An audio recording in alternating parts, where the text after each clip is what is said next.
Welcome to Crash Course. Alright, so today in Crash Course, we'll be covering the Cold War. I will be dividing the Cold War today into a wonderfully boring and excitingly boring timeline. Starting in 1945 with the division of Berlin into multiple areas, West and East, capitalist and Soviet, or communist, which started in 1945. So in 1946, British Prime Minister Winston Churchill installed the Iron Curtain, no real installing, just words installing, speech, an Iron Curtain speech marked the beginning of the Cold War. In 1948, the Berlin airlift, in order to help all of the Germans that needed basic necessities, over on the Soviet side of the Berlin Wall. In 1950, the Korean War began. It was the first armed conflict in all of this Cold War era. The first proxy war going on happening. In 1953, more than 300,000 East German people crossed over to the west side over the Berlin Wall for better and basic necessities and other life-needing stuff. Oh, hello. I didn't see you there. You know, in 1961, when the Vietnam War started, the Vietnamese didn't have ladders. Just kidding. I don't know if that's true. But anyways, in 1961, the United States began its involvement in Vietnam, trying to stop the spread of communism of the fear of the domino effect. The domino effect is where the United States believed that when one country turns communist, all the other countries around it would then begin to turn communist, eventually spreading all across the world into eventually the United States. One scary part that the United States didn't like was that Cuba, in around 1959, became communist and joined the Warsaw Pact. With the Cuban Missile Crisis, everyone was crazy, going crazy, worried about nuclear attacks, and having to hide underneath your table, your desk, during class, supposedly making it possible to survive a nuclear attack. But that never happened, and neither will we be attacked by nuclear bombs from Cuba. Due to multiple budget cuts, we're stuck here for now. Our last rent people, we weren't able to pay them, so we're here now. So you're stuck with us and this wonderful desk. That's the sound of our open letter. Bananas! Bananas seem to be the most radioactive food that us humans eat. You want to know what else is radioactive? Nuclear fallout.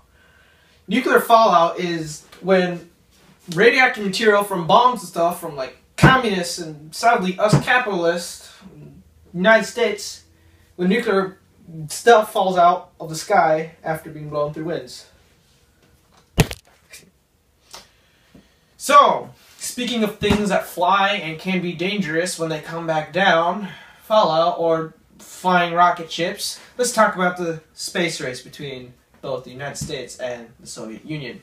So in 1957, the Soviet Union decided to start off the space race with Sputnik, first artificial satellite. In 1958, the U.S. starts NASA. Whatever that means, as I forgot, National Aeronautics Space Association. More than likely it's that. And they launched their first satellite too. So in 1961, the Soviets send their first person into space. So then we're like, whoa, we need to send someone up there too. So we send the chimp up there first. No, test it all out because chimps are supposedly not human. So, and we didn't have animal rights back then. So then after 2 months, we send a dog and a chimp, and then human. So, after 1961, there were 2 more years, 1962, 1963. We're going to focus mainly on 1963 here. They increased the National Aerospace Science Society Association, NASA's budget by 500%. The United States sends Neil Armstrong over to the moon, making the United States become the first country ever to put anyone on the moon afterwards. The Soviet Union then has multiple rocket troubles, eventually taking them out of the space race after 4 attempts, deeming the USA the winners of the space race of landing a person on the moon.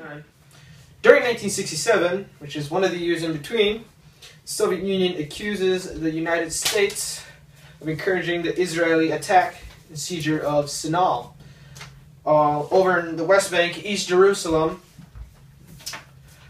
and the Golan Heights, this attack becomes known as the Six-Day War, leading to a war of 6 days. In 1968, Soviet and Warsaw Pact allies, they invade Czechoslovakia to arrest the current leadership and re-establish communist basis and powers. So they went back to communism in a forced manner. In 1972, Richard Nixon goes back to China, communist China, leading to a slight thaw in Cold War relations, easing things down a bit, showing that democracy and communism is getting better. The fight in between those two. The Strategic Arms Limitations, or SALT-I, Strategic Arms Limitation Treaty 1, SALT-I, is signed by the Soviet Union and the United States, limiting proliferation of weapons, including nuclear missiles. The Soviet Union in 1983 begins, they accuse the United States of them violating an anti-ballistic missile treaty following Reagan's announcement of the Strategic Defense Initiative, or Star Wars, a space-based shield intended to destroy attacking missiles. So, by 1989, the Berlin Wall falls, and in 1990, East and West Germany are reunited after the wall is taken down. And by 1991, the Strategic Arms Reduction Talk is signed by the United States U.S. President George W. Bush and Soviet leader Mikhail Gorbachev. Gorbachev calling for additional disarmament of the U.S. and Soviet nuclear weapons. The Soviet Union breaks up an independent republics, and the Cold War ends.